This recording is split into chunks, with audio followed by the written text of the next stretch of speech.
Assalamualaikum warahmatullahi wabarakatuh.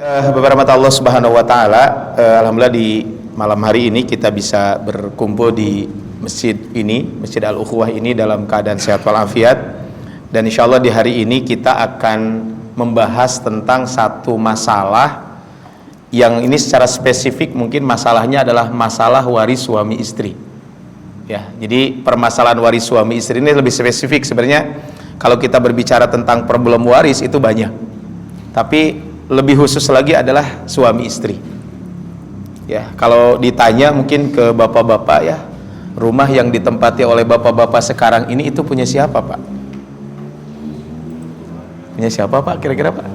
Jawab aja Pak, nggak usah takut-takut. Ada istrinya juga di sini. Punya istri atau punya suami Pak? Punya istri ya. Nah, kalau punya istri nanti ada konsekuensinya. Konsekuensinya adalah kalau istri meninggal dunia itu harus dibagi waris. Nah, yang jadi masalah adalah seandainya kita nggak punya anak laki-laki Pak, kan otomatis nanti akan dikasihkan ke saudara atau saudara-saudaranya istri kalau memang orang tuanya sudah tidak ada. Nah, masalahnya itu rumah itu 100% dari kita, kira-kira mau dikasihkan nggak ke saudaranya istri? Nah, itu kan jadi problem tersendiri. Nah, ini maksudnya hal-hal seperti ini kan bermula dari hal sederhana sebenarnya, tapi nanti dampaknya ke depan. Ya, dampaknya itu ke depan. Saya beberapa hari yang lalu ketemu dengan orang Pak. Kebetulan dia istrinya baru meninggal. Ustaz, gimana cara ngebagi waris? Saya bilang, istri Bapak sekarang sudah tidak ada. Maka yang pertama kali Bapak harus lakukan adalah menginventarisir mana aset Bapak dan mana aset Ibu. Nah, si bapaknya mulai bingung, gimana ya cara menginventarisirnya? Ya saya bilang, ya sekarang bapak yang punya kebijakan itu. Baik, Bapak rahmat Allah Subhanahu wa taala, mungkin sekilas ini sebenarnya mungkin satu materi khusus ya, cuman saya singkat saja kaitan dengan bab ini. Kenapa sih pembahasan waris ini menjadi penting? Ada satu buku yang memang menulis tentang kenapa kita mempelajari ilmu waris. Tapi saya hanya menyebutkan 3 hal saja ya, karena ini ada 9 poin. Saya akan sebutkan 3 poin saja. Yang pertama Bapak Ibu, urusan waris ini urusan surga dan neraka. Maksudnya apa? Maksud urusan surga dan neraka itu maksudnya adalah bahwa kalau kita membagi waris sesuai ketentuan syariat yang ada, maka balasannya surga. Tapi kalau kita mengurus waris tidak sesuai ketentuan syariat yang ada, urusannya neraka. Kenapa urusan surga dan neraka? Karena di sini di poin keempat disampaikan bahwa kaitan dengan waris itu nanti akan berbicara tentang memakan harta orang. Rasul mengatakan dalam sebuah hadis, satu suap makanan sumbernya dari neraka, satu suap makanan sumbernya dari sesuatu yang haram, maka fannaru aula, neraka itu layak buat dia. Artinya kalau ada orang membagi waris tidak sesuai ketentuan yang ada, berarti kan bisa jadi dia mengambil hak orang lain. Dan itu apa? Sumber neraka. Yang kedua, dalam hadis Nabi Rasul mengatakan, siapa yang mengambil man qata'a, siapa yang mengambil tanah 1 jengkal shibron, 1 jengkal zulman, dengan cara zolim, maka kelak di hari kiamat akan dikalungkan 7 lapis bumi. Nah, makanya tadi ancamannya surga dan ancamannya neraka. Artinya kalau orang membagi waris sesuai ketentuan syariat kan berarti tidak memakan harta yang haram, berarti balasannya surga. Tapi kalau dia membagi waris tidak sesuai ketentuan yang ada, berarti dia memakan harta yang haram, maka balasannya neraka. Makanya tadi saya di mukaddimah membaca ayat di dalam surat An-Nisa ayat 13 dan 14. Jadi Bapak Ibu kalau mau membagi waris jangan 11 12 yang dibaca dulu. Karena kalau 11 12 yang dibaca terlebih dahulu biasanya berat. Wabil khusus nanti ibu-ibu. Karena laki-laki dapat 2, perempuan dapat 1 kan begitu. Nah, maka yang dibaca apa? Ayat 13 14 dulu. Kenapa 13 14? Karena di sini reward dan punishment. Di ayat ke-13, siapa yang taat kepada Allah dan Rasulnya balasannya surga. Artinya kan berarti membagi waris sesuai ketentuan yang ada. Tapi kalau di ayat ke-14, siapa yang maksiat kepada Allah dan Rasulnya dan dia melampaui batasan-batasan Allah, maka balasannya api neraka dan dia kekal di dalamnya. Ini adalah konteksnya. Jadi pertama adalah ancamannya api neraka. Yang kedua Bapak Ibu, kenapa waris ini penting? Satu-satunya hukum fikih yang secara detail dijelaskan di dalam Al-Quran itu waris. Coba Bapak Ibu baca tentang ayat saum, ayat puasa. Kapan puasa, dari jam berapa sampai jam berapa, terus rukunnya apa, kan nggak disebutkan. Hanya kutiba alaikumusiyam. Memang disebutkan bahwa puasa itu adalah dari sejak apa? Dari sejak terbit fajar sampai terbenam matahari, disebutkan di dalam surat Al-Baqarah 187. Tapi yang lainnya enggak. Kalau kita berbicara tentang zakat, betul zakat diwajibkan. Asnaf zakat ada 8, tapi zakat emas berapa, zakat perdagangan berapa, itu tidak disebutkan di dalam Al-Quran, disebutkan di dalam hadis Nabi. Sholat yang setiap hari kita laksanakan itu kan tata caranya, waktunya itu tidak disebutkan secara spesifik di dalam Al-Quran, tapi dijelaskan di dalam hadis Nabi. Tapi ayat waris itu secara detail disebutkan. Makanya pembahasan fikih waris itu relatif jarang terjadi perbedaan di kalangan para ulama. Kenapa? Karena ayatnya detail. Kalau Bapak Ibu ingin memahami waris cuma 3 ayat, 11, 12, 176 di surat An-Nisa. Kalau ini kasusnya begini, bagaimana, kasusnya begini, bagaimana, itu sudah detail kaitan dengan pembagiannya. Makanya apa? Allah secara langsung menjelaskan ini. Nah, terakhir Bapak Ibu, mungkin karena waktu saya akan persingkat saja. Kenapa kita mempelajari waris ini? Poin yang terakhir, karena banyaknya penyimpangan. Di kita banyak penyimpangan. Sering ada ungkapan, udahlah bagi waris mah sesuai dengan kesepakatan bersama saja, kan begitu. Gimana kalau besok subuh Pak, seluruh DKM sepakat, tokoh yang ada di sini sepakat, bahkan imam masjid sepakat, sholat subuhnya 3 rakaat, gimana Pak? Akan dilaksanakan atau tidak? Enggak, saya yakin jawabannya. Kenapa enggak? Wah, udah ada ketentuannya tuh. Tapi Bapak Ibu pernah mendengar, mari kita samaratakan antara laki-laki dan perempuan ketika pembagian waris? Sering kan? Padahal di ayatnya jelas, lidzakari mislu hadzil unsayain. Bagian laki-laki itu 2, bagian perempuan itu 1. Ini kan hal seperti ini, makanya banyak penyimpangan yang dilakukan. Tapi Bapak Ibu, apa sih yang disebut dengan warisan? Saya fokus di sini aja Pak ya. Poinnya adalah 4 poin terakhir ini. Warisan itu apa? Sekilas dulu saya sampaikan biar nanti nyambung. Warisan itu apa? Proses berpindahnya kepemilikan harta. Jadi yang dipindahkan adalah harta. Hartanya ya apa? Yang legal dan syar'i. Artinya legal itu harta yang halal dan ya legal secara kepemilikan negara, tapi yang paling penting juga syar'i gitu. Jadi mungkin de jure dan de facto juga kalau bisa sesuai. Tapi yang paling penting adalah perpindahan kepemilikan harta yang legal dan syar'i. Artinya hartanya halal, milik kita. Kemudian dari siapa? Dari orang yang meninggal dunia. Kepada siapa? Kepada ahli waris yang masih hidup. Nah, ini poin ini harus dijelaskan dulu. Jadi yang dipindahkan proses berpindahnya kepemilikan harta. Dari siapa? Dari orang yang meninggal dunia. Kepada siapa? Kepada ahli waris yang masih hidup. Ini kalau kita berbicara tentang warisan. Ini kalau salah pernah saya bahas kemarin pas Syawal ya. Pas Syawal saya bahas perbedaan antara hibah, wasiat dan waris. Mungkin saya tidak akan ulang detail ya. Cuman saya sebutkan dari sisi waktu memang waris itu dibagikan kapan? Kalau pemiliknya sudah meninggal. Kemudian pelaksananya siapa? Warisan itu ya ahli waris yang melaksanakan. Sehingga kalau saya masih hidup nggak bisa bagi waris karena sayanya belum meninggal. Kemudian penerimanya siapa? Jelas kalau warisan itu ahli waris. Nggak bisa yang lain menerima warisan. Kalaupun menerima bukan warisan, hibah atau hadiah atau sodakoh dari ahli waris. Itu boleh memang. Jadi dalam surat An-Nisa ayat ke-8 itu disebutkan ketika terjadi pembagian warisan itu ada yang hadir fakir miskin, orang miskin, fakir miskin, kemudian kerabat, anak yatim, berikan mereka rezekinya. Artinya kan kita berbagi, tapi itu bukan warisan, tapi apa? Hanya sodakoh saja, hanya pemberian saja. Kemudian membagi waris ini hukumnya wajib sesuai ketentuan syariat, dan tadi hitungannya ada aturan-aturannya. Berbeda dengan hibah. Kalau hibah bebas, terserah saya pemilik hartanya. Kalau wasiat memang maksimal adalah 1/3. Ini sudah kita bahas di pertemuan sebelumnya. Tapi sekarang Bapak Ibu, kalau ada yang meninggal dunia kira-kira ngapain? Ini kan perlu disampaikan dulu. Kalau ada yang meninggal dunia urutannya apa sih? Nah ini Pak yang pertama. Ini yang paling susah tuh biasanya di sini. Memilah harta almarhum. Jadi memilah dan memilih mana harta almarhum, ini nanti poin pertama yang akan kita sampaikan kaitan dengan permasalahan waris permasalahan waris suami istri. Itu apa? Bagaimana memilah dan memilih mana harta bersama, mana harta milik orang lain. Bukan harta gono gini, Pak.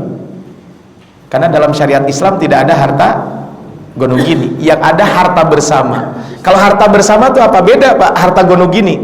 Kalau harta bersama itu harta yang kepemilikannya bareng-bareng. Contoh, saya punya mobil. Mobil itu contohnya harganya sekian X, 60% punya saya, 40% punya istri. Kenapa? Karena uangnya dari berdua. Itu namanya adalah harta bersama. Baik bersama dengan istri atau bersama dengan yang lain. Mungkin Bapak Ibu punya usaha dengan orang lain. Nah, itu kan harta bersama. Nah, ini kalau ada orang meninggal harus dipisahkan. Kemudian yang kedua, milik pihak lain. Maksudnya pihak lain itu milik orang lain. Nah, inilah poin ini kadang yang agak jelimet tanda petik kalau tidak diselesaikan di awal. Makanya di sini perlu menyelesaikan di awal tentang apa? Pemilahan harta mewaris. Pemilahan, memilah dan memilih mana harta almarhum. Jika seorang istri meninggal dunia, maka harus dihitung mana asetnya. Nah, aset ini harus jelas. Jangan sampai nanti ada yang diambil oleh yang masih hidup. Enggak, harus dijelaskan. Ini asetnya yang mana. Nah, ini adalah poin pertama. Biasanya agak lama di sini. Nah, Bapak Ibu, yang disebut dengan harta waris itu nanti saya akan sampaikan. Harta waris itu bukan hanya yang mahal, Pak. Termasuk yang berharga walaupun tidak terlalu mahal, itu adalah termasuk warisan. Yang kedua, Pak, biaya pengurusan jenazah. Jadi maksudnya setelah kita setelah kita menginventarisir aset almarhum, maka jangan langsung dibagi waris. Keluarkan yang bukan hak ahli waris. Artinya almarhum sendiri masih punya hak dari aset itu. Pertama apa? Untuk pengurusan jenazah. Pengurusan jenazah ini rumah sakit, memandikan, mengkafani, menyolatkan, bukan sholat jenazah harus bayar, bukan ya. Bisa mungkin ngegotongnya itu perlu biaya gitu ya, kan mungkin saja. Contohnya meninggal di mana gitu ya, di sini di klaster apa gitu ya. Kan untuk kesini perlu ambulan contohnya. Nah, ambulannya itu ya butuh biaya, ya nggak apa-apa gitu ya. Itu maksudnya bukan sholat jenazah harus dibayar, bukan ya.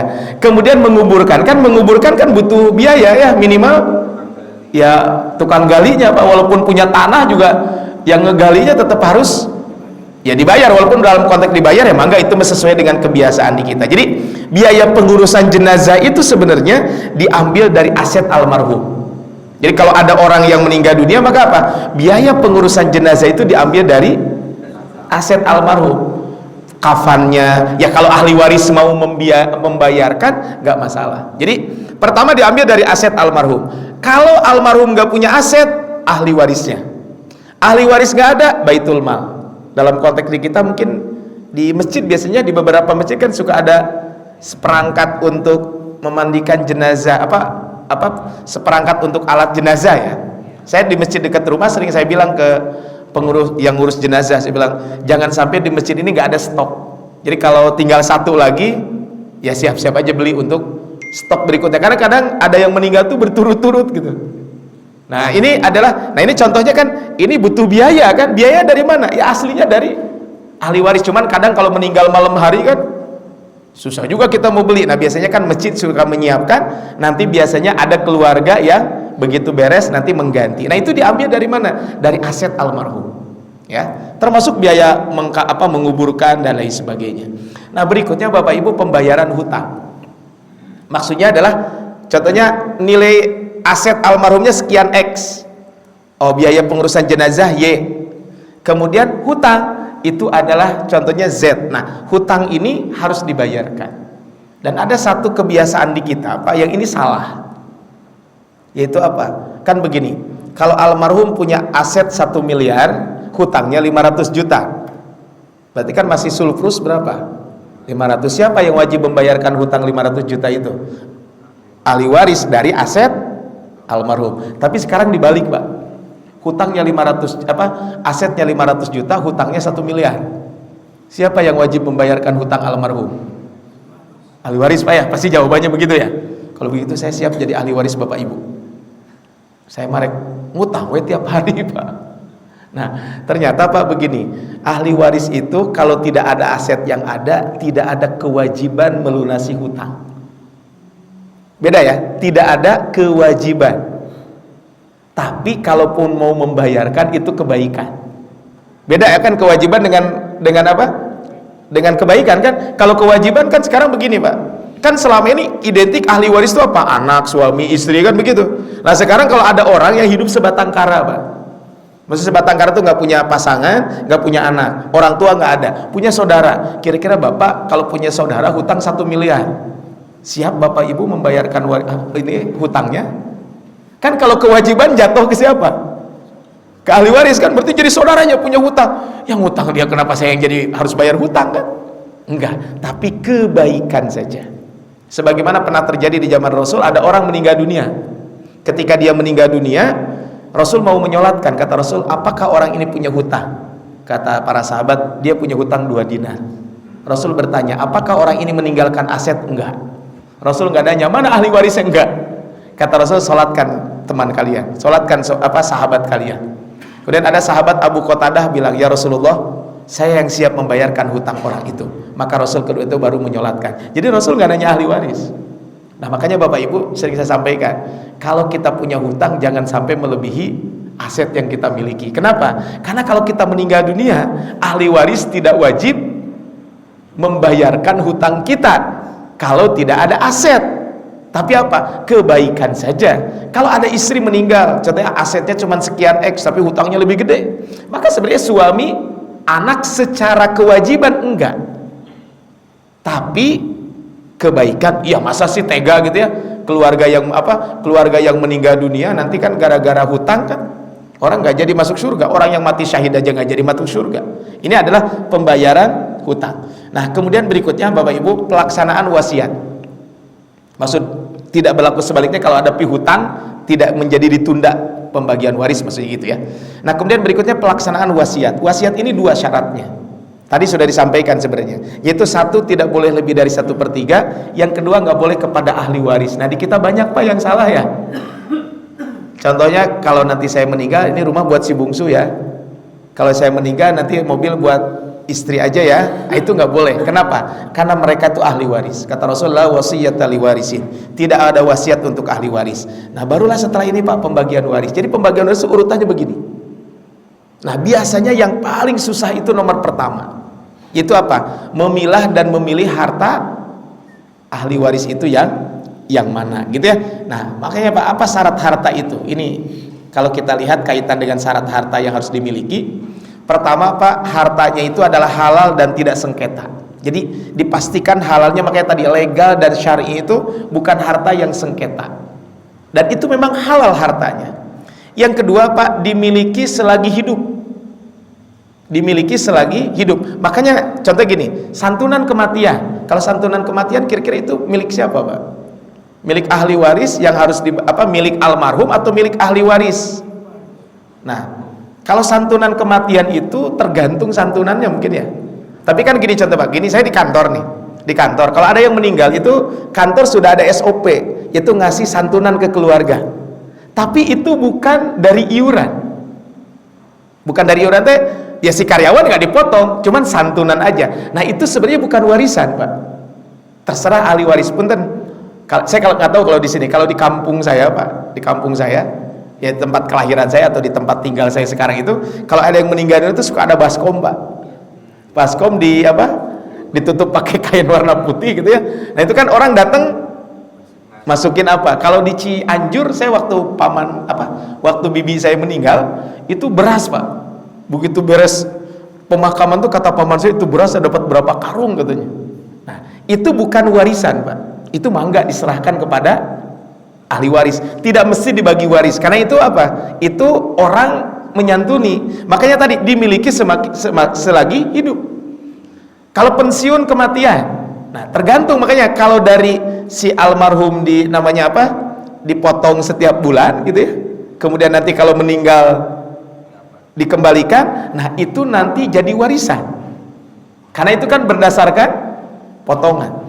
Kalau asuransi kematian sama itu juga, karena kan biasanya dimiliki selagi hidup. Maksudnya selagi hidup tuh dia bayar, nanti ketika meninggal dikembalikan. Nah itu adalah menjadi apa? Itu menjadi warisan. Tapi kalau dimilikinya memang setelah meninggal tanpa ada tanpa ada kepemilikan dia ketika masih hidup, bukan warisan. Ya tadi contohnya di kita sederhananya Pak tadi, kalau ada yang meninggal kan suka ada baskom kemudian ditutup. Nah orang kan ngisi itu. Nah itu adalah milik ahli waris, terserah ahli waris mau diapain. Ada kemarin waktu teman saya wafat, kakak kelas saya di pesantren dulu wafat. Jadi kebetulan anaknya masih kecil-kecil. Nah, jadi ada orang ngasih itu, Pak. Ini katanya buat anak, buat apa? Buat anak yatim. Ya udah, betul buat anak yatim. Karena memang ada ketentuannya. Kemudian berikutnya, Pak, tidak tercampur. Nah, ini maksud tidak tercampur itu apa? Antara harta suami istri ketika meninggal dunia maka harus dipisahkan. Dan bagusnya dipisahkannya ketika masih hidup. Kalau sudah meninggal kan susah. Makanya ini harta suami istri ini jangan dicampur. Makanya tidak boleh tercampur. Jadi setiap suami itu punya kepemilikan, istri punya kepemilikan masing-masing. Atau juga partner bisnis yang lain. Kemudian berikutnya Pak tadi sudah dikeluarkan biaya jenazah, tadi sudah disampaikan, hutang pihutang dan wasiat. Nah, inilah Pak syarat harta warisan yang harus dibagikan. Nah, nanti kita akan fokus di sini. Harta suami istri tidak tercampur. Nanti akan kita bahas. Nah, Bapak Ibu, ini jadi bom waktu di kita. Ya. Maksudnya bom waktu ini banyak kekeliruan di kita. Ini kalau dibiarkan berbahaya.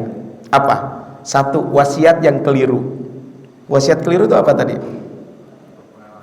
Yang tadi bukan ahli waris, apa, wasiat kepada ahli waris. Hibah tanpa saksi dan legalitas, itu yang pernah kita bahas sebelumnya. Yang ketiga, Pak, ini berhutang tapi diam-diam.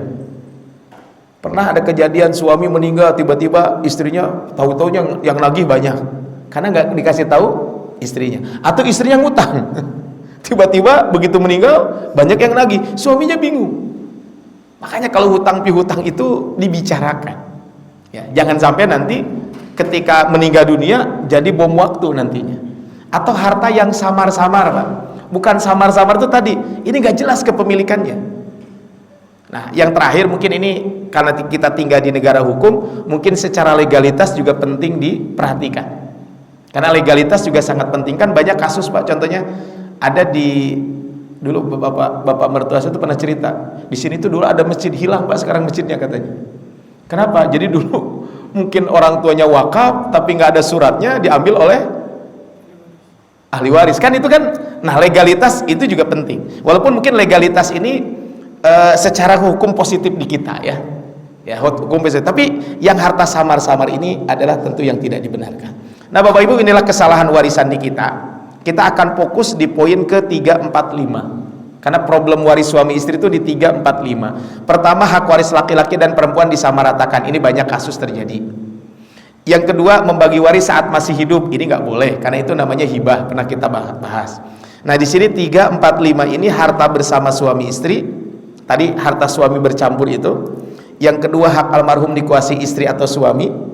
Ini nanti poinnya. Kemudian menunda-nunda pembagian waris. Ini 3 poin ini akan kita bahas di hari ini, yaitu problem waris suami istri.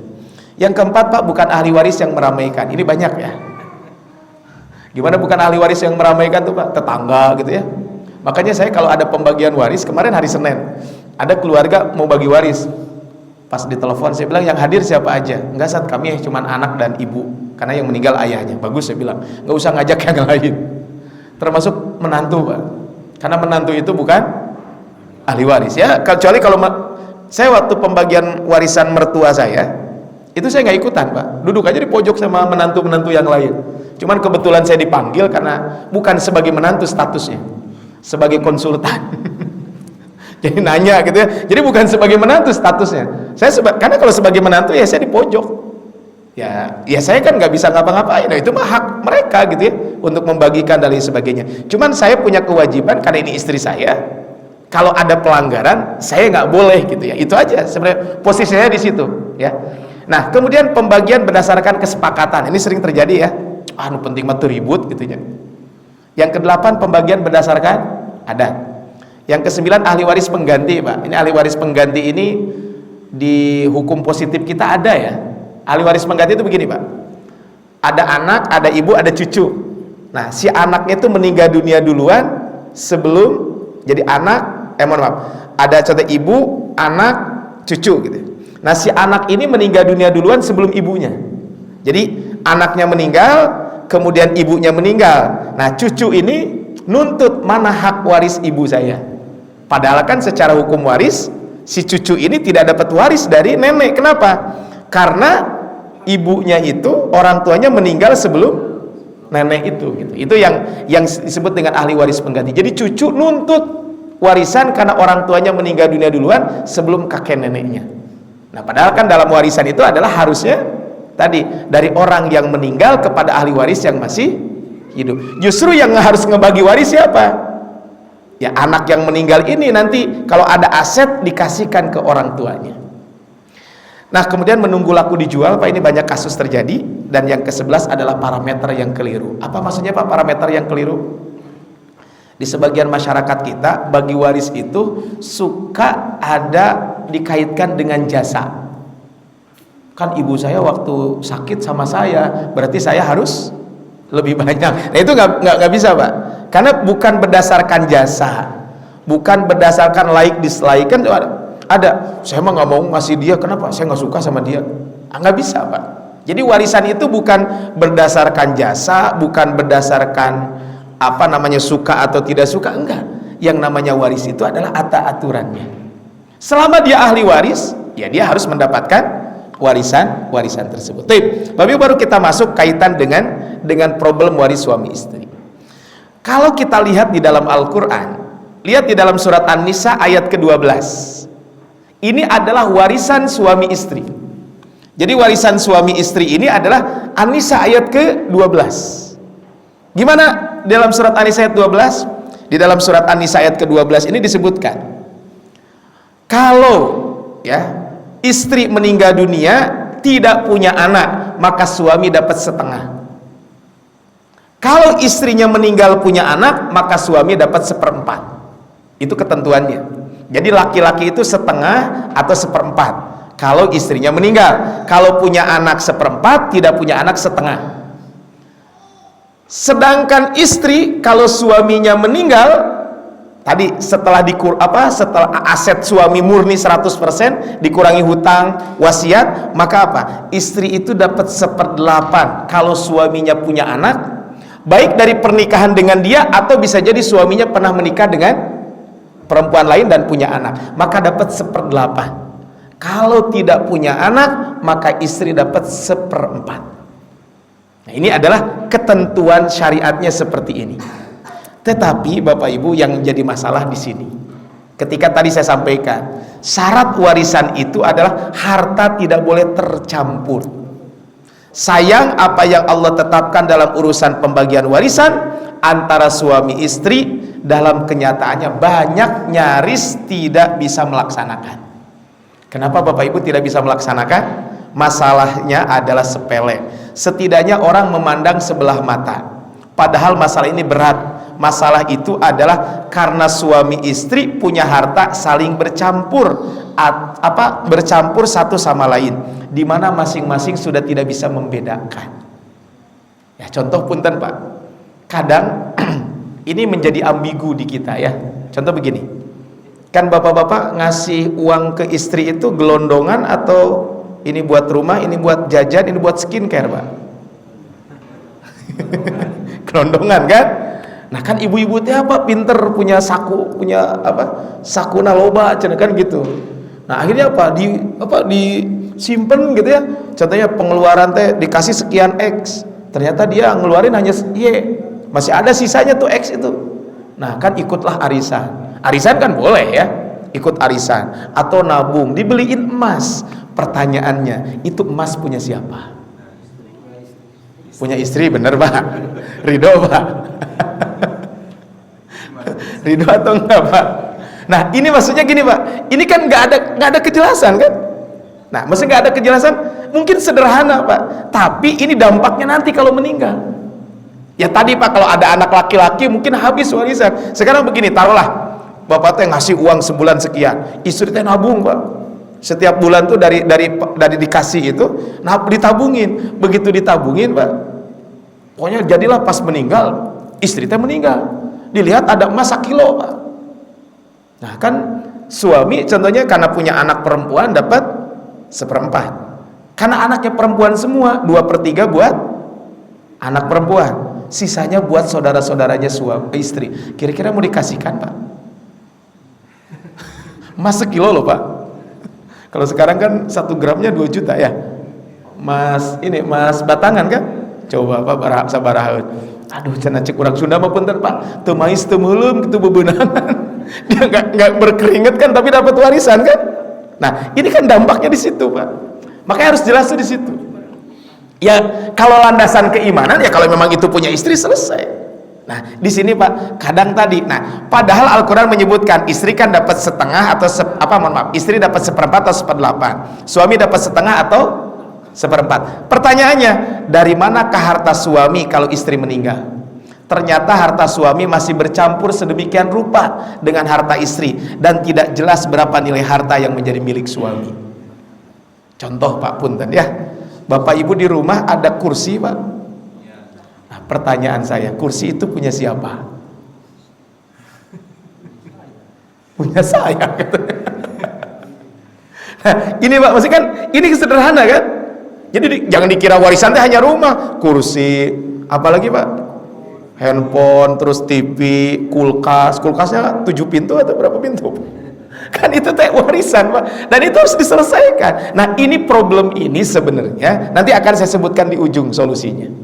Ujungnya kan akhirnya apa? Pembagian harta suami istri cenderung keluar dari aslinya. Maksudnya apa? Kadang istri mendapatkan lebih banyak kan begitu. Jadi kadang istri mendapatkan lebih banyak dari yang seharusnya.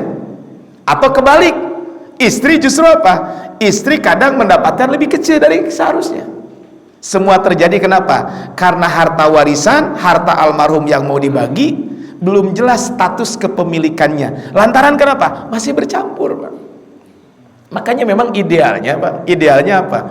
Idealnya kalau bapak-bapak ngasih uang itu gitu ya, ini mah buat jajan, ini mah buat keperluan keluarga. Idealnya begitu.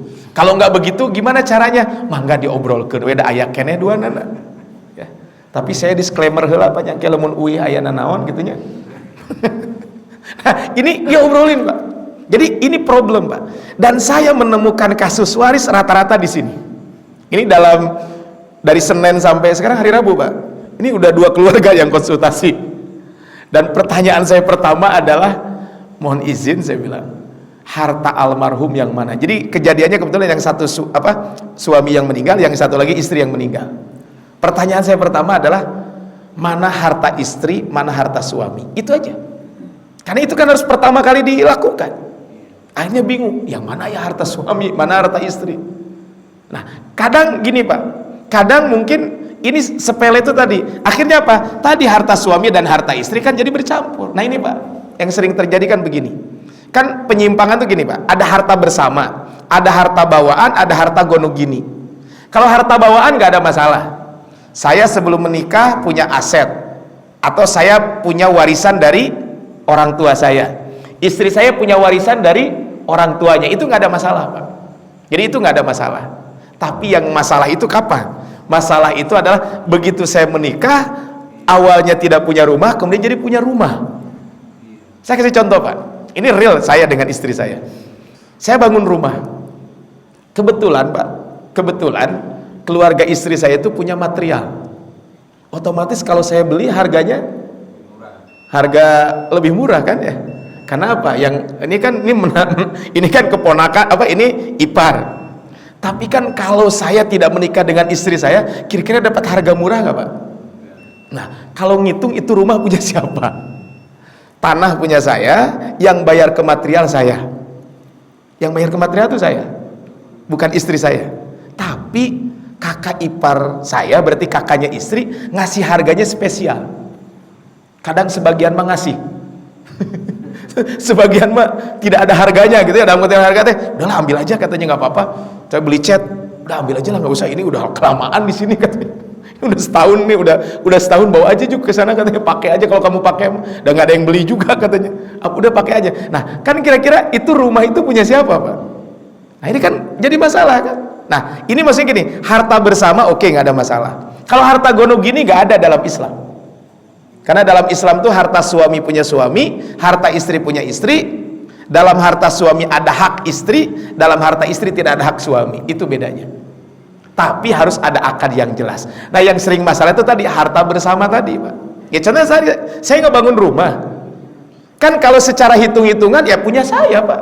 Tanah punya saya bayar yang kerja saya, kemudian ke material saya yang bayar, tapi kan masalahnya apa? Ini harganya adalah harga spesial. Kenapa? Karena yang beli adalah ipar. Dan tentu saya membeli dengan murah itu karena lihat istri saya kan. Nah, kira-kira punya istri saya berapa di situ? Nah, ini kan jadi harta bersama sebenarnya. Nah, kan ini maksudnya adalah hal sederhana. Nah, ini adalah poinnya adalah di sini terjadi kesalahan tersebut. Nah, sehingga Bapak Ibu gimana gitu ya harus dilakukan. Makanya tadi suami istri itu punya harta masing-masing. Jadi saya dengan istri saya punya harta masing-masing. Kalau harta bawaan nggak ada masalah. Ini punya istri, ini punya saya. Nah, kadang harta bersama yang didapatkan setelah menikah itu kadang bercampur gitu. Ya kan kadang begini. Kalau pas bangun rumah mungkin ya, kadang bapak-bapak mungkin uangnya kurang, istri punya emas kan? Ini aja pakai. Nah, itu istri ngasih emas itu ngasih pinjem kah? Atau bantukah, atau memang dia investasi di situ. Saya pernah tahun kemarin Pak, 2024. Jadi ada anak-anak muda yang punya usaha. Jadi kumpulan anak-anak muda dikumpulkan oleh oleh teman saya gitu ya, dikumpulkan. Jadi namanya Muda Juara namanya. Jadi mereka ngumpul Pak, mereka pengusaha-pengusaha muda. Nah, salah satunya apa coba Pak? Salah satu yang menarik itu adalah ada suami istri masih muda.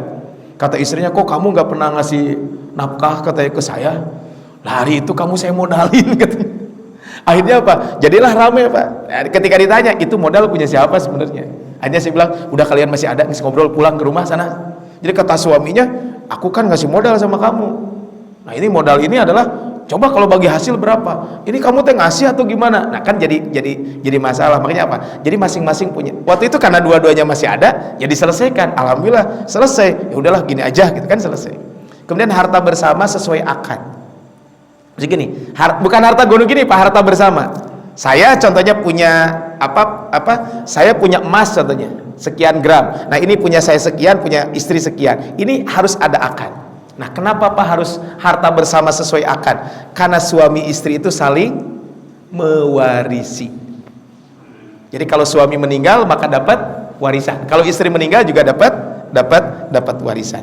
Tapi Bapak Ibu, ini mungkin yang disampaikan dulu. Ini tadi ayatnya tadi, istri sebagai ahli waris bisa dapat 1/8, bisa dapat setengah. Suami sebagai ahli waris bisa dapat 1/4, bisa dapat setengah. Tapi sampai di sini dulu Bapak Ibu, kita break dulu ya, kita azan Isya, kemudian sholat Isya, nanti setelah Isya kita lanjutkan. Baru 1 poin, masih 3 poin lagi Pak. Insya Allah nanti kita selesaikan dalam waktu sesingkat-singkatnya. Tapi demikian yang disampaikan, mudah-mudahan bermanfaat. Kita akhiri dulu dengan baca hamdalah. Alhamdulillahirrahmanirrahim. Subhanakallahumma bihamdika, asyhadu an la ilaha illa anta, astaghfiruka wa atubu ilaik. Assalamualaikum warahmatullahi wabarakatuh. Assalamualaikum warahmatullahi wabarakatuh. Tapi Bapak Ibu, kita lanjutkan kembali ya. Jadi problem waris suami istri itu yang pertama adalah ketika harta suami dan istri itu bercampur tidak jelas. Nah, yang kedua, karena faktor yang pertama ini kemudian ketika salah satu meninggal dunia, maka kesalahan fatal berikutnya adalah harta suami dikuasai istri atau harta istri dikuasai suami. Maksudnya apa? Jika salah satu meninggal dunia, contoh ketika suami meninggal dunia, umumnya kan janda almarhum suami itu menduga bahwa dirinya itu adalah otomatis menjadi penguasa tunggal atas harta suami. Apalagi mungkin kalau anak-anaknya masih kecil, ini kan dampaknya seperti itu. Kadang akhirnya apa? Begitu suami meninggal tidak langsung dibagikan, atau begitu istri meninggal tidak langsung dibagikan. Kenapa? Karena faktornya tadi di awal, sebenarnya apa? Faktor utamanya adalah tadi, karena tidak jelas. Nah, Bapak Ibu, kalau kita lihat di dalam syariat, maka apa? Prinsip dalam pembagian warisan itu adalah satu kematian, satu hitungan. Maksudnya gini Pak, suami meninggal, kemudian istri meninggal, kemudian anak meninggal. Nah, itu setiap yang meninggal itu ada hitungan masing-masing. Nah, ketika suami meninggal dunia, maka berarti istri sebagai ahli waris harus dihitung, atau istri meninggal dunia maka harus dihitung. Jadi satu hitungan, satu kematian, satu hitungan. Yang kedua, tidak bisa dihitung sekaligus. Contoh gini, suami meninggal, kemudian setelah itu anak meninggal, kemudian ibu meninggal. Nah, ketika ibu meninggal ini nggak bisa ujuk-ujuk ketika ibu meninggal langsung dibagi waris, enggak, harus dirunut dari atas. Makanya yang ketiga, mundur ke masa lalu kalau belum dibagikan. Saya kasih contoh Pak. Ayah saya meninggal tahun 86.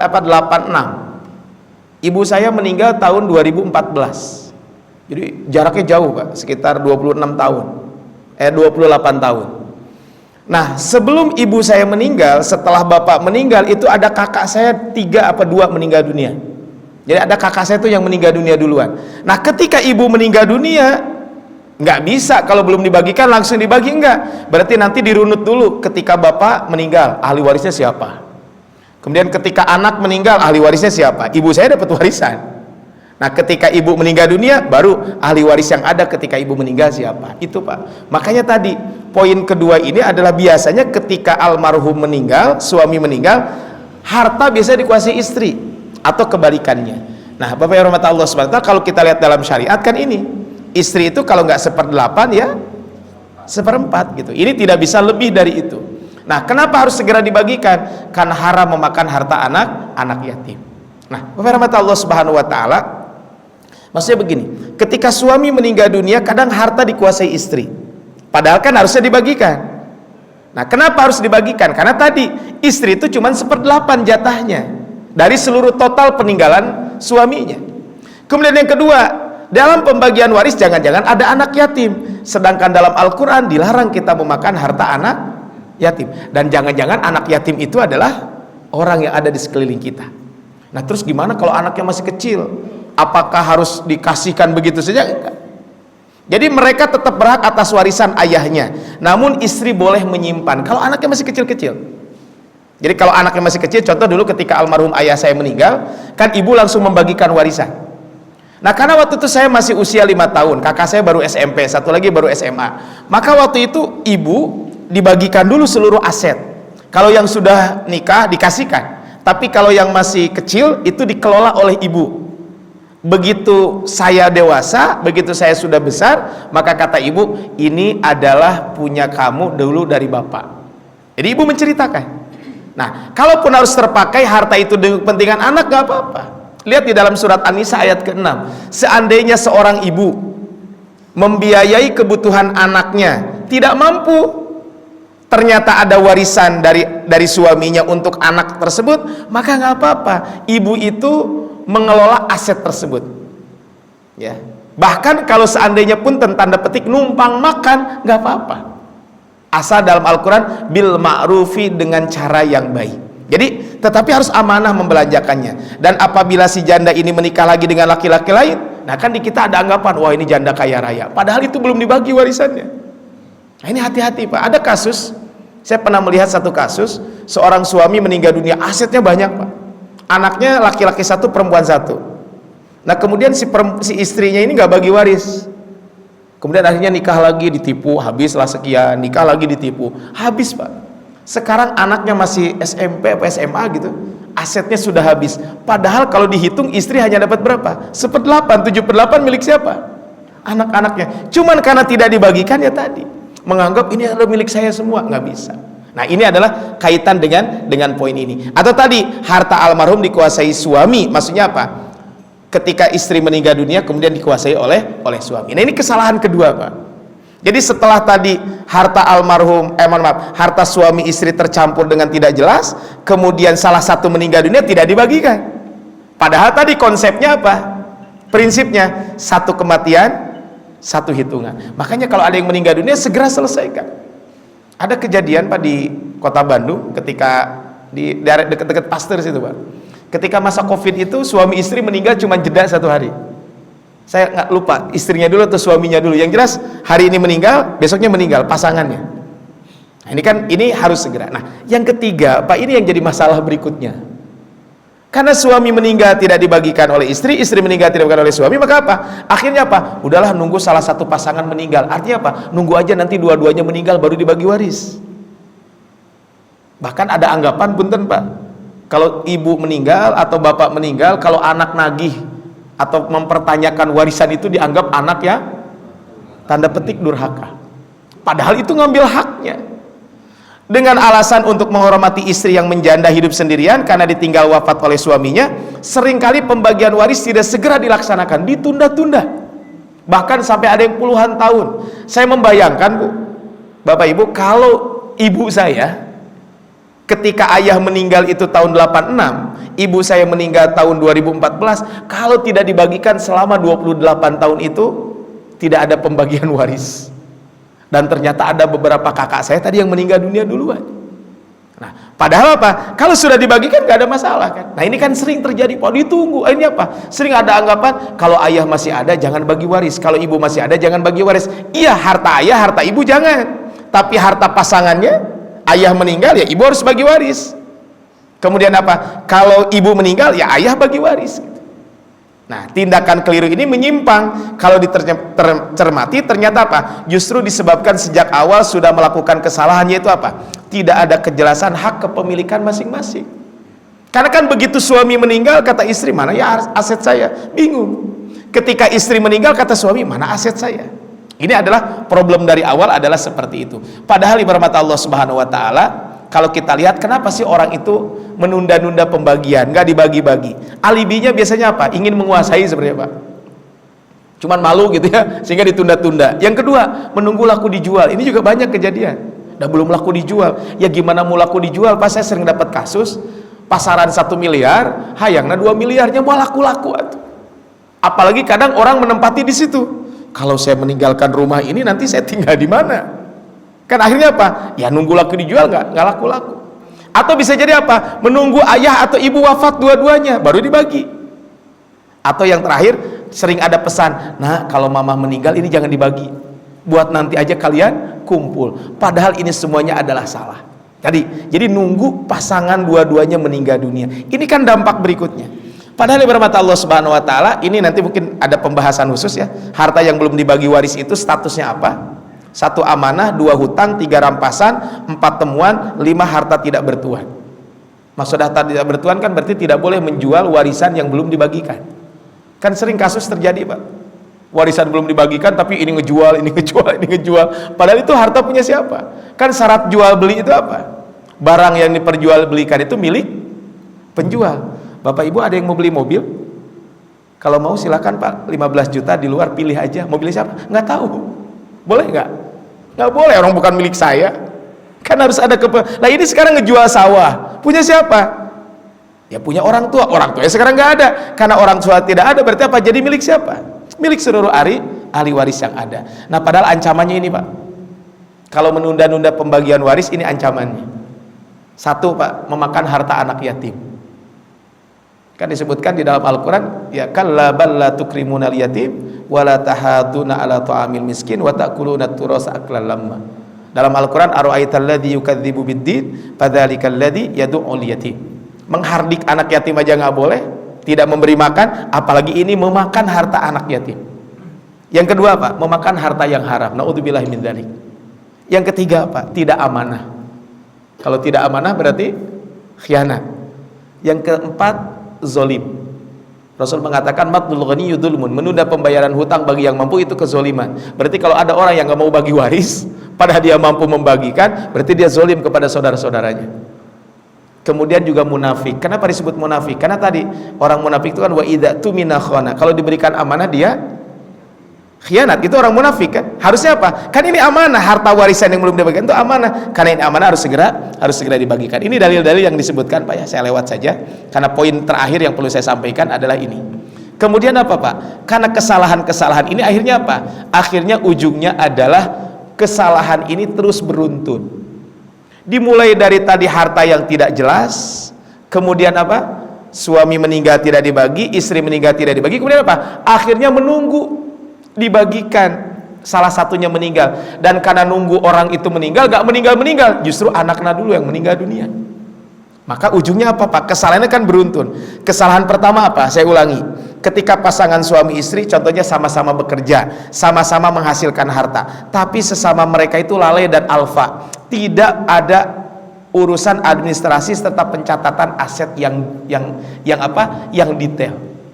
Sejak awal sistem keuangan di kita memang rada itu Pak ya, kalau ngobrolin aset dengan istri tuh kayak gimana gitu ya. Soknya ibu bisa, bapak ibu bisa nggak percaya pulang ngobrolin aset dengan istri. Tapi memang perlu disampaikan Pak, kalau nggak repot Pak. Artinya perlu jelas. Ini yang pertama kan, kesalahan kan di sini. Yang kedua Pak, Ketika salah satu pasangan meninggal, yang masih hidup entah suami atau istri merasa bingung kan? Masalahnya harta milik berdua ini bagaimana nasibnya? Maka kesalahan fatal kedua yaitu apa? Akhirnya main pukul rata aja, udahlah 50-50 aja. 50 punya suami, 50 padahal belum tentu. Ya kan, padahal ini kan belum tentu. Sebab belum tentu pasangan yang meninggal itu.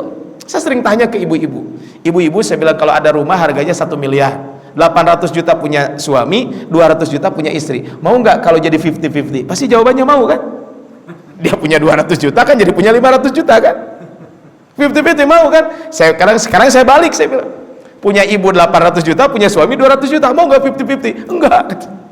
Nah, ini kan kalau masih hidup kan bisa diobrolkan. Kalau sudah meninggal kan nggak bisa. Ini di sini Pak, di daerah Kota Baru ini pernah ada kejadian. Ya, saya juga nggak tahu orangnya yang mana gitu. Ketika ada yang meninggal dunia, Pak. Ketika meninggal dunia, kemudian apa? Ternyata subhanallah Pak, ini orangnya soleha, baik gitu ya. Ketika meninggal dunia, ternyata tiba-tiba ada aset atas nama dia. Suaminya meninggal. Kata istrinya, ini saya nggak pernah dapat ini. Maksudnya suami nggak pernah ngasih. Gimana? Ya saya bilang, mangga itu ragu-ragu. Kata istrinya, kata si ibu tersebut, udahlah saya jadikan aset saja. Aset suami kan subhanallah Pak, bager pisan gitu ya. Padahal secara nama udah nama istri, cuman nggak pernah diobrolin teh. Ya udahlah saya atas namakan suami aja. Kenapa? Karena saya ragu-ragu, khawatir jangan-jangan suami hanya minjem nama. Kan bapak-bapak sering gitu minjem nama istri kan. Punya mobil 2 Pak, karena pajak progresif. Yang kedua atas nama siapa? Istri kan. Nah berarti kan ini harus jelas Pak. Jadi yang kedua akhirnya apa? Karena nggak jelas sudah 50-50. Kalau masih hidup oke. Kalau sudah meninggal kan nggak bisa begitu. Harus ada tadi, khawatir tak kita mengambil harta orang lain. Yang ketiga Pak, kesalahan ketiga menunda pembagian waris hingga suami atau istri meninggal. Semacam ada kesan kalau salah satu pasangan masih hidup, maka pembagian warisan dianggap melanggar ketentuan agama. Kan begitu.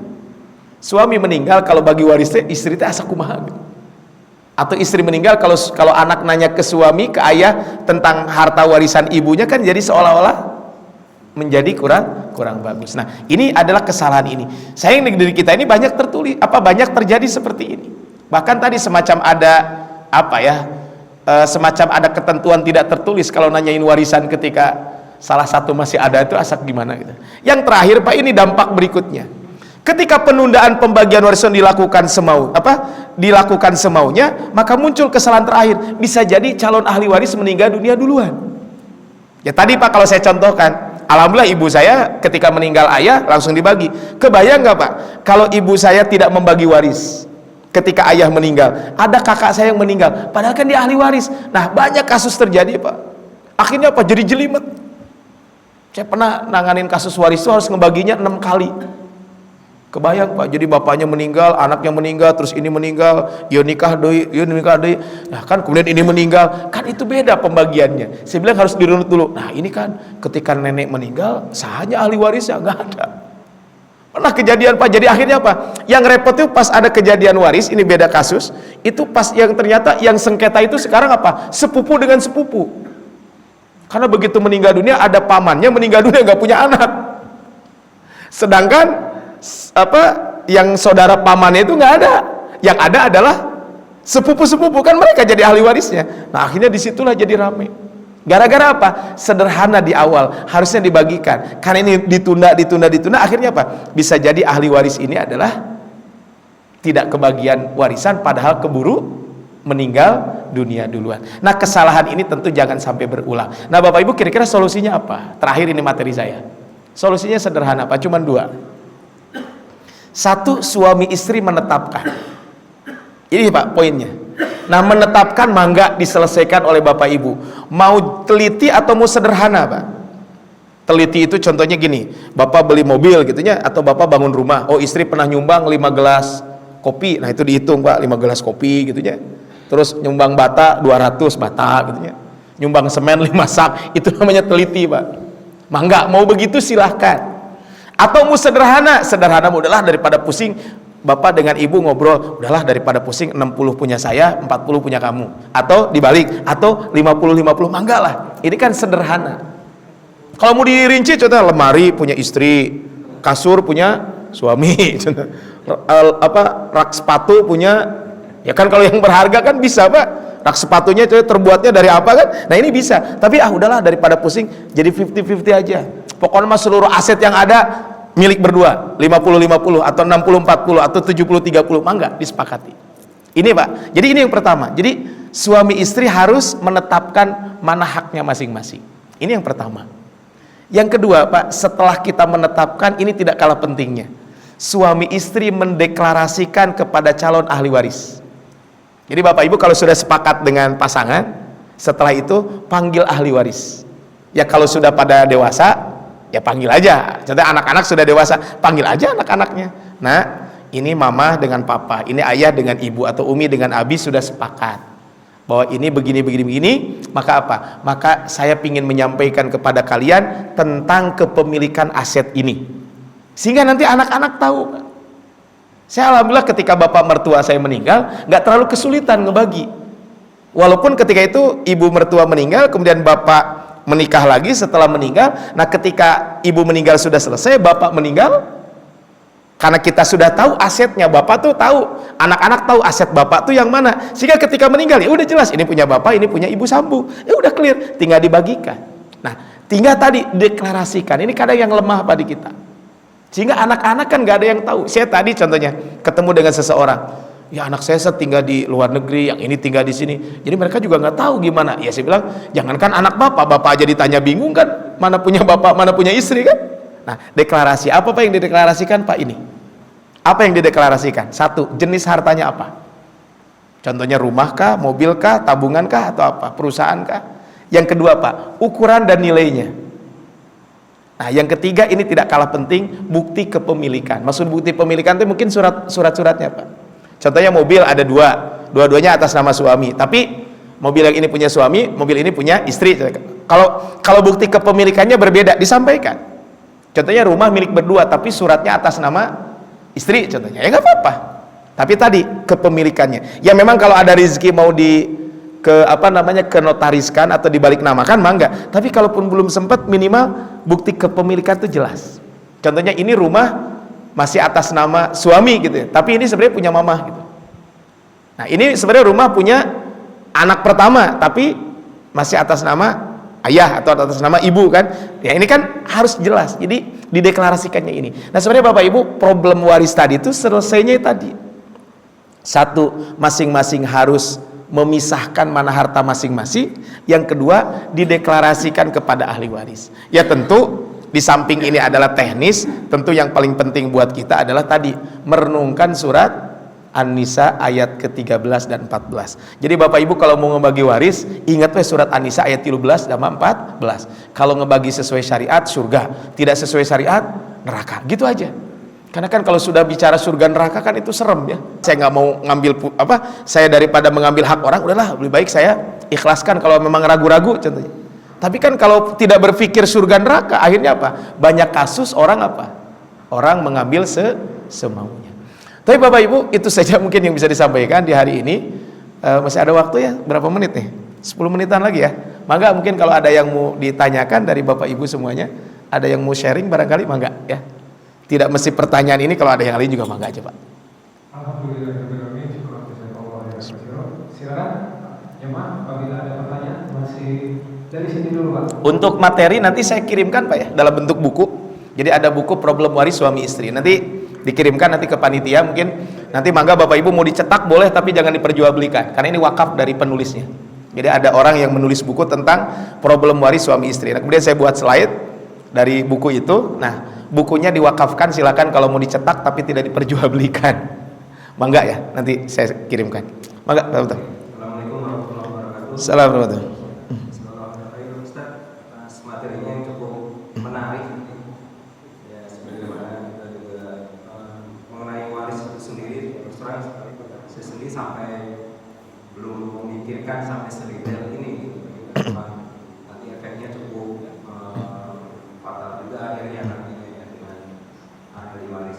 Yang ingin saya tanyakan Ustaz, mengenai akad pemisahan harta antara suami istri, itu apakah cukup kita memisah antara harta suami istri itu cukup lisan saja, ataukah perlu ada saksi, ataukah harus tertulis gitu?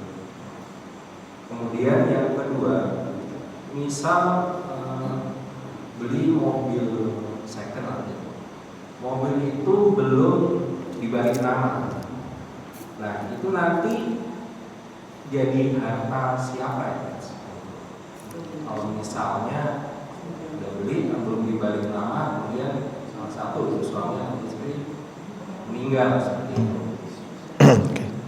Kemudian yang ketiga untuk pembagian waris itu sendiri, misalnya ini rumah, itu berarti rumah itu harus itu tadi apakah dijual dulu baru nanti dibagi atau bagaimana ya untuk mekanisme pembagian harta waris itu sendiri?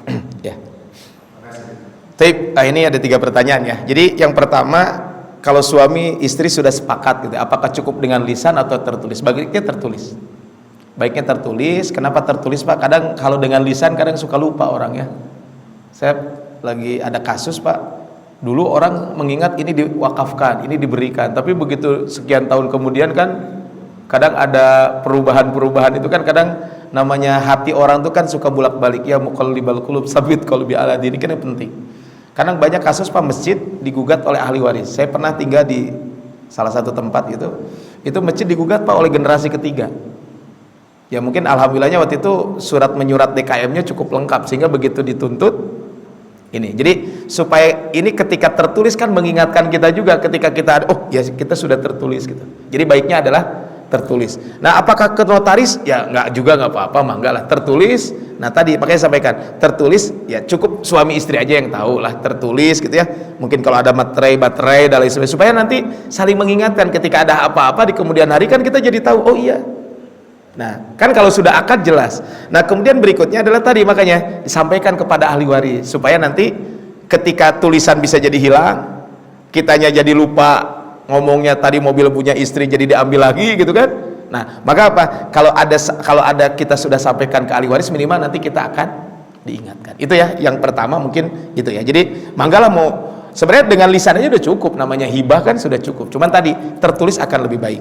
Kemudian yang kedua, ini mobil milik siapa? Ya tadi uangnya punya siapa, tinggal gitu aja ya, uangnya punya siapa. Jadi kalau belum dibalik namakan, memang mungkin secara legal negara kalau belum dibalik namakan, kalau pemilik sebelumnya nuntut ke pengadilan ya pasti kita kalah. Tapi kalau memang itu dalam syariat kan memang kalau sudah dibeli nggak ada masalah. Tapi tadi ada istilah di kita de jure dan de facto, dua-duanya bagusnya ditempuh. Jadi jangan sampai kita mungkin hanya secara syar'inya oke, tapi secara legal negaranya enggak. Nah itu juga kalau bisa dua-duanya ditempuh akan lebih bagus. Nah makanya tadi ini jadi milik siapa? Ya kalau belum ada kesepakatan suami istri di awal, maka berarti apa? Ya uang itu milik siapa? Kalau memang uangnya milik istri, ya berarti punya istri. Kalau uangnya milik suami, milik suami. Walaupun belum dibalik namakan. Karena kadang tadi Pak, ini nama nama di BPKB, nama di surat surat tanah itu kadang ada juga di beberapa tempat yang minjem. Saya pernah ada obrolan gitu Pak, ada suami istri menikah Pak. Si suaminya beli tanah bukan atas nama istri, bukan atas nama suami, atas nama tetangga Pak. Nah itu rumah punya siapa? Ya tetangga kalau secara negara kan. Tapi kan ini cuma pinjam nama aja kan, banyak juga kasus-kasus seperti itu. Jadi bagusnya memang de jure dan de facto juga dua-duanya ditempuh ya, seperti itu. Tapi kan kalau tidak bisa ya, makanya tadi kalau kita landasannya keimanan kan bisa aja. Mobil, contohnya saya sudah menjual mobil ke Bapak, tapi Bapak keburu meninggal, tapi mobil masih atas nama saya kan. Ya kalau secara kepemilikan syariah kan sudah berpindah, tapi secara kenegaraan belum kan. Tapi kan kita ya tentu yang dikedepankan adalah, makanya tadi yang harus dikedepankan keimanan itu tadi, karena kan tidak mungkin kita mengambil hak orang lain. Nah kemudian nanti kalau pembagian waris gimana, kalau rumah apakah harus dijual atau tidak, maka itu mah nanti disepakati aja. Bisa jadi dibeli oleh salah satu ahli waris, atau bisa jadi rumah nggak dijual tapi jelas ini sekian persen punya ini, sehingga apa, sehingga nanti bisa jadi kalau ada kewajiban pajak dia bayarnya siapa, kemudian kalau ada renovasi siapa, kalau dijual juga jelas pembagiannya gitu. Atau memang kalau mau dijual mah enggak, atau memang mau dibeli oleh satu orang, silakan, harga silakan disepakati bersama, tapi intinya adalah dibagikan. Contoh saya di kampung ada tanah dari almarhumah ibu saya, maka sampai hari ini tidak kita jual, tapi orang sudah jelas ini sekian meter punya saya, ini sekian meter punya kakak saya, sehingga nanti jelas kepemilikannya. Walaupun contohnya tanah itu karena kita tinggal tidak di tempat itu, udahlah dikelola oleh salah satu keluarga. Tapi tadi dia hanya ngelola saja, tapi kan kepemilikan jelas. Atau orang punya kontrakan. Kan kontrakan ini contohnya kalau dijual kan sayang kan, kontrakan produktif. Ya udah, yang tadinya milik bapak sekarang anaknya 5, kontrakannya ada 10 pintu. Ya udah, tinggal nanti jadi kepemilikan bersama. Contohnya kemarin ada yang meninggal, dia punya usaha. Kan kalau usahanya dijual sayang pak ya. Saya bilang udah tinggal gini aja. Sekarang yang dulu adalah komisarisnya adalah bapak. Nah sekarang bapak sudah nggak ada. Ya udah kalian aja jadi komisaris semua. Nanti sahamnya sesuai dengan hak waris. Contohnya laki-laki 2, perempuan 1. Itu barangkali ya. Wallahu a'lam. Maka pak. Terima kasih Ustaz. Ini mengenai tadi yang disebutkan di awal mengenai uang pensiun. Bapak mertua saya dulunya pensiunan karena diterima oleh ibu mertua saya. Apakah uang pensiun yang dimasuk untuk oleh ibu mertua Yang gelondongan atau yang bulanan pak? bulanan?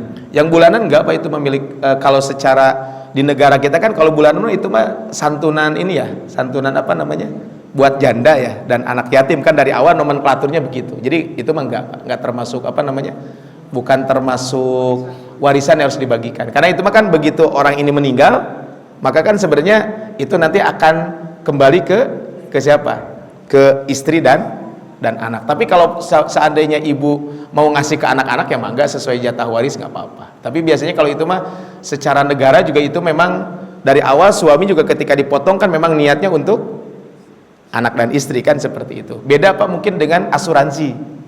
Kalau asuransi mah walaupun sudah diatasnamakan si fulan, kalau memang kita yang bayar ya jadi milik almarhum sehingga jadi warisan. Kecuali memang dari awal contohnya ini saya tidak bahas asuransi konven yang syariah lah biar lebih aman gitu ya.